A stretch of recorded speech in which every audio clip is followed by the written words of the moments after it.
नमस्कार दोस्तों, मेरा नाम इमरान। दोस्तों आज के वीडियो में मैं आपको 9 गुरु मंत्र बताने वाला हूं जो एक ट्रेडर और इन्वेस्टर दोनों को ही ध्यान में रखना जरूरी है। तो एक एक करके हम ये पॉइंट डिस्कस करेंगे, तो ये वीडियो आप स्टार्टिंग से लेकर एंड तक पूरा देखिएगा। चलिए फ्रेंड्स ये वीडियो शुरू करते हैं।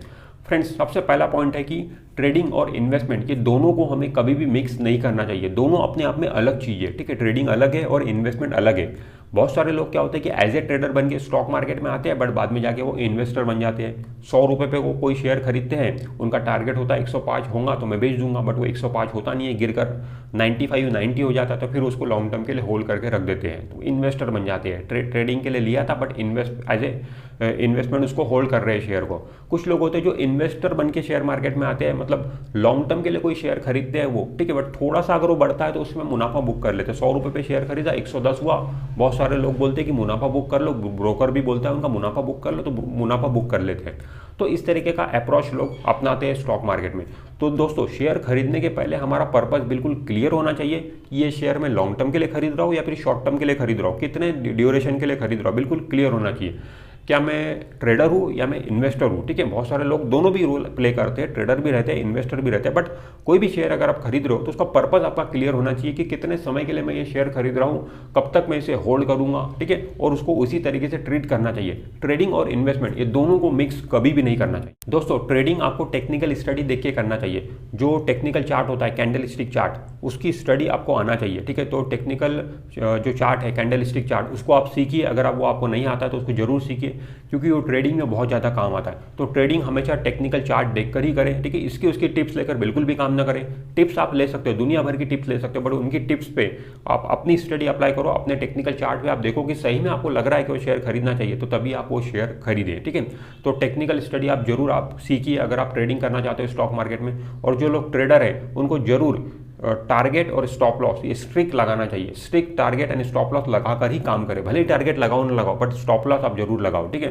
तो जब भी आपका टारगेट या स्टॉप लॉस हिट हो रहा है तो तुरंत वहां से एग्जिट करो। ये मत सोचो कि मुझे इतना नुकसान हो रहा है या मुझे इतना ही प्रॉफिट हो रहा है और ज़्यादा ये बढ़ सकता है और प्रॉफिट होगा, तो ऐसा मत सोचिए। जब आप शेयर खरीद रहे हो, खरीदने के पहले ही आपका बिल्कुल क्लियर होना चाहिए कि ये मेरा टारगेट है, ये मेरा स्टॉप लॉस है, यहाँ पर अगर शेयर आएगा तो मैं यहाँ से एग्जिट कर जाऊँगा। तो उसी अप्रोच से आपको ट्रेडिंग करना है, ठीक है।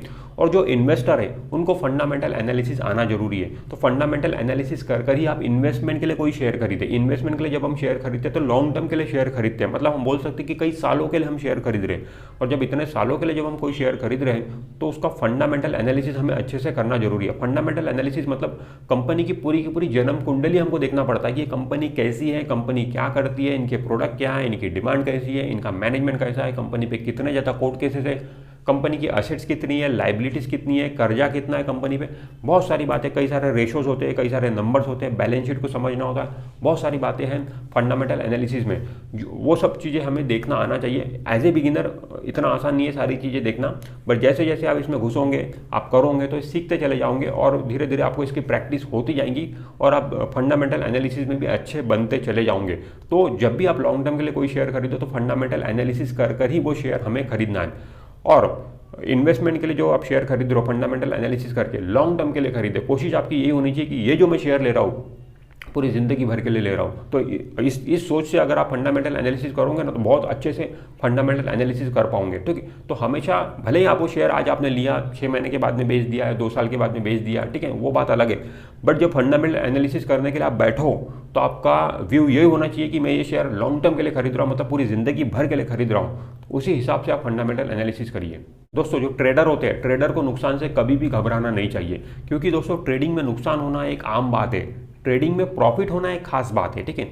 तो ट्रेडिंग आप कर रहे हो, आपको नुकसान हो रहा है तो आप उससे घबराओ मत, ये नॉर्मल सी बात है, इसमें कोई भी बड़ी बात नहीं है। ट्रेडिंग में अगर मुनाफा आप कमा लेते हो तो वो बड़ी बात है, ठीक है। तो ट्रेडर लोगों को बिल्कुल मान के चलना चाहिए कि मुझे नुकसान तो होगा। ट्रेडिंग में मैं एक चीज़ बोलना चाहूँगा कि मतलब ट्रेडिंग मतलब मैं इंट्राडे ट्रेडिंग की बात कर रहा हूँ या शॉर्ट टर्म ट्रेडिंग हो गई, ठीक है, 2 4 5 दिन 10 दिन, वो वाली ट्रेडिंग की मैं बात कर रहा हूँ, ठीक है।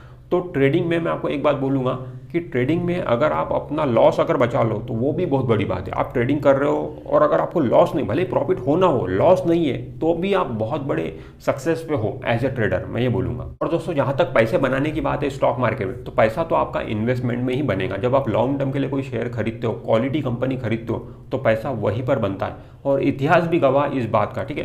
कई इन्वेस्टर लोग आपको मिलते होंगे जो लॉन्ग टर्म में शेयर खरीदा और वो मुनाफे में है, कई लोगों ने अपनी वेल्थ बनाई है लॉन्ग टर्म में शेयर खरीद के, बट शायद ही आपको कोई ऐसा ट्रेडर मिलता होगा जो ट्रेडिंग करके मुनाफा कमा रहा है। शायद ही आपको कोई ऐसा बंदा मिलेगा कि जो बोलेगा कि मैं पिछले 1 साल से स्टॉक मार्केट में इंट्राडे ट्रेडिंग कर रहा हूँ और मैं मुनाफे में हूँ, शायद ही कोई मिलेगा। बट कई सारे इन्वेस्टर आपको जरूर मिल जाएंगे जो बोलेंगे कि मैं पिछले 10 साल से स्टॉक मार्केट में लॉन्ग टर्म के लिए निवेश कर रहा हूँ, पिछले 15 साल से लॉन्ग टर्म के लिए निवेश कर रहा हूँ, क्वालिटी कंपनियां मैंने लिया था, तो वो जरूर मुनाफे में होगा। ठीक है, तो कहने का मतलब वही कि स्टॉक मार्केट में पैसा बनता जरूर है, बट वो पैसा इन्वेस्टमेंट में बनता है। जब आप लॉन्ग टर्म के लिए क्वालिटी कंपनी खरीदते हो तभी पैसा बनता है। ट्रेडिंग तो अपने आप में खेलने के लिए अच्छा है, तो मैं वही बोल रहा हूँ कि ट्रेडिंग में आप अपने नुकसान को बचा लो, वही बहुत बड़ी बात है। तो दोस्तों, इतिहास गवाह इस बात का कि पैसा इन्वेस्टमेंट में बनता है, बना है, और इतिहास गवाह इस बात का कि ट्रेडिंग में पैसा जाता है, नुकसान होता है, और गया है लोगों का और जा रहा है। दोस्तों, इसके अलावा पेशेंस, अगला पॉइंट है पेशेंस। पेशेंस आपको रखना जरूरी है स्टॉक मार्केट में, भले ही आप ट्रेडिंग करो या इन्वेस्टमेंट करो, बिना पेशेंस एंड डिसिप्लिन से आप स्टॉक मार्केट में पैसा बना ही नहीं सकते। अगर आप ट्रेडिंग भी कर रहे हो स्टॉक मार्केट में तो आपको strict stop loss and target follow करना जरूरी है। ठीक है, आपका जो टारगेट है, जो स्टॉप लॉस है, उसको फॉलो करना जरूरी है, और ये आप तभी फॉलो कर पाओगे जब आपके अंदर में डिसिप्लिन होगा, जब आपके अंदर में पेशेंस होगा, तभी आप ये चीज़ फॉलो कर पाओगे। अगर आप इन्वेस्टमेंट भी कर रहे हो, लॉन्ग टर्म के लिए भी कोई शेयर खरीद रहे हो, तो खरीदने के बाद में आपको उसको इतने समय तक होल्ड करके रखना है, लॉन्ग टर्म के लिए होल्ड करके रखना है। तो आप ये तभी होल्ड करके रख सकते हो जब आपके अंदर में पेशेंस होगा। तो पेशेंस अपने अंदर में लेके आइए, ठीक है, और पेशेंस से ही आप स्टॉक मार्केट में पैसा बना सकते हैं। और दोस्तों, हमेशा स्टॉक मार्केट में क्वालिटी कंपनी में ही पैसा निवेश करें। जो पेनी स्टॉक होते हैं, पेनी स्टॉक बिल्कुल ना ले, पेनी स्टॉक से दूर रहे। पेनी स्टॉक मतलब जिनका भाव 5 रुपये 10 रुपये होता है, जो छोटे प्राइस वाले शेयर होते हैं, उनको पेनी स्टॉक बोला जाता है। ठीक है, वैसे तो पेनी स्टॉक की कोई डेफिनेशन नहीं है, ठीक है, बट फिर भी 20 रुपये से नीचे वाले जो भी शेयर है, उन शेयर में आप अपनी स्टडी ना करें, उन शेयर को देखे भी ना, बिल्कुल इग्नोर कर दें उन शेयर को। उसके अलावा जो 20 रुपये के ऊपर वाले जो भी शेयर है, उसी में अपनी स्टडी अप्लाई करें और वही वाले शेयर ले। पेनी स्टॉक से बिल्कुल दूर रहे। ठीक है, लोगों को लगता है कि 5 रुपये वाला शेयर है, बहुत जल्दी 100 रुपये हो जाएगा, तो ऐसा नहीं होता है दोस्तों। वो 5 रुपये वाला शेयर जीरो होने के चांसेस ज़्यादा रहते हैं, बट 100 रुपये होने के चांसेस बहुत कम रहते हैं।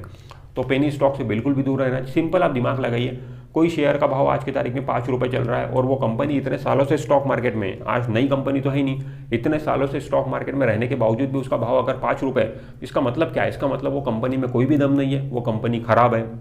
तो फिर आप खराब कंपनी क्यों ले रहे हो? सिर्फ 5 रुपये में मिल रही है इसलिए ले रहे हो? बिल्कुल नहीं लेना चाहिए। वो 5 का जीरो हो जाएगा तो आपकी पूरी कैपिटल खत्म हो जाएंगी। तो बेहतर यही कि जो क्वालिटी कंपनी है वही वाला शेयर खरीदे। स्टॉक मार्केट में जब भी आप कोई शेयर खरीदते हो तो शेयर का प्राइस देखकर हमें शेयर नहीं खरीदना है, शेयर की क्वालिटी देखकर हमें शेयर खरीदना है, उस कंपनी की क्वालिटी देख के शेयर हमें खरीदना है। और जो शेयर में ज़्यादा उतार चढ़ाव होता हो दोस्तों, कभी लोअर सर्किट लग रहा है, कभी अपर सर्किट लग रहा है, बार बार सर्किट लगता रहता है, उन टाइप के शेयर से भी हमें दूर रहना चाहिए। इतनी ज़्यादा वॉलेटिलिटी अच्छी नहीं है जो आपकी हार्ट बीट बहुत ज़्यादा बढ़ा देंगे। ठीक है, तो बिल्कुल ऐसे शेयर से भी आपको दूर रहना चाहिए। जो नॉर्मल शेयर है, मतलब जो कंसिस्टेंटली परफॉर्म करते रहते हैं, बढ़ते हैं, जो क्वालिटी कंपनी है, उन्हीं में आपको पैसा लगाना है। और दोस्तों, अपने पैसे को शेयर बाजार से बाहर ना निकालें। जो पैसा आपने शेयर बाजार में इन्वेस्ट कर दिया है उसको इन्वेस्टेड ही रखें। ठीक है, वैसे तो अगर आपको पैसे की ज़रूरत है तब तो आप बाहर बिल्कुल निकाल सकते हो, और निकालना भी चाहिए, क्योंकि अल्टीमेटली जो स्टॉक मार्केट में हमने पैसा लगाया है वो कभी ना कभी तो हम उसे बाहर निकालेंगे। बट अगर आपको पैसे की ज़रूरत नहीं है तो अननेसेसरी अपने पैसे को स्टॉक मार्केट से बाहर ना निकालें। अगर आप बाहर निकालोगे तो पावर ऑफ कंपाउंडिंग का बेनिफिट आप ठीक से नहीं ले पाओगे। पावर ऑफ कंपाउंडिंग का बेनिफिट आपको कब मिलता है? वो तभी मिलता है जब पैसा ज़्यादा समय तक आपका स्टॉक मार्केट में पड़ा है और ज़्यादा समय तक वो इन्वेस्टेड है। ठीक है, वो पैसे पे पैसा बनना शुरू हो जाता है, जिसे चक्रवृद्धि ब्याज बोलते हैं। ठीक है, पैसे पे पैसा बनना शुरू हो जाता है। ठीक है, तो वो तभी होगा जब ज़्यादा समय तक आप अपने पैसे को स्टॉक मार्केट में इन्वेस्टेड रखोगे। तो कोशिश यही करिए कि अपने पैसे को आप बाहर ना निकालें। अगर कोई शेयर में आपको एग्जिट करना भी है, मान लो कोई शेयर आपके पोर्टफोलियो में अगर वो परफॉर्म नहीं कर रहा है तो उसको सेल करके आप दूसरा शेयर खरीद लीजिए, बट अपने पैसे को बाहर मत निकालिए स्टॉक मार्केट से। और दोस्तों, बाजार की गिरावट से हमें कभी भी घबराना नहीं चाहिए। देखिए, बाजार में गिरावट तो दोस्तों आती रहेंगी, आती थी, आती है और आती रहेंगी। ये क्योंकि बाजार का स्वभाव है। इस बाजार के स्वभाव को आप बदल नहीं सकते हो। तो बाजार की गिरावट से बिल्कुल भी हमें घबराना नहीं चाहिए, बट बाजार की गिरावट पे हमें नज़र रखना चाहिए। जब भी बाजार बहुत तेज़ी से नीचे गिर गया, बहुत जल्दी मार्केट क्रैश हो गया, तो ऐसे में हमें हमारे पास में पैसा तैयार होना चाहिए, और वो पैसा हमें तब लगाना चाहिए जब बाजार बहुत तेज़ी से नीचे गिर गया। तो एडिशनल पैसा हम उस समय डाल सकते हैं, क्योंकि होता क्या दोस्तों, जब बाजार तेज़ी से नीचे गिरता है तो उस समय बहुत सारे क्वालिटी कंपनियों के शेयर सस्ते भाव में आपको मिलते हैं। कोई 50% डिस्काउंट में, 30% डिस्काउंट में, 20% डिस्काउंट में।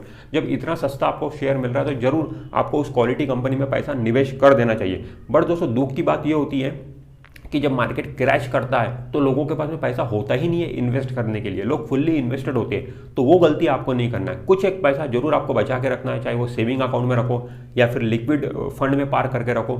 जब बाजार में इस तरीके की सेल लगे, मतलब इस तरीके का क्रैश हो, ठीक है, तो आपके पास में पैसा होना चाहिए लगाने के लिए। तो बाजार की गिरावट से घबराना नहीं चाहिए, बाजार की गिरावट पर नजर रखो और पैसा आपके पास में अवेलेबल रखो उस समय लगाने के लिए। वैसे तो पैसा आपको हर लेवल पे स्टॉक मार्केट में लगाते जाना है, रेगुलर बेसिस पे आप स्टॉक मार्केट में बिल्कुल पैसा लगाते जाओ।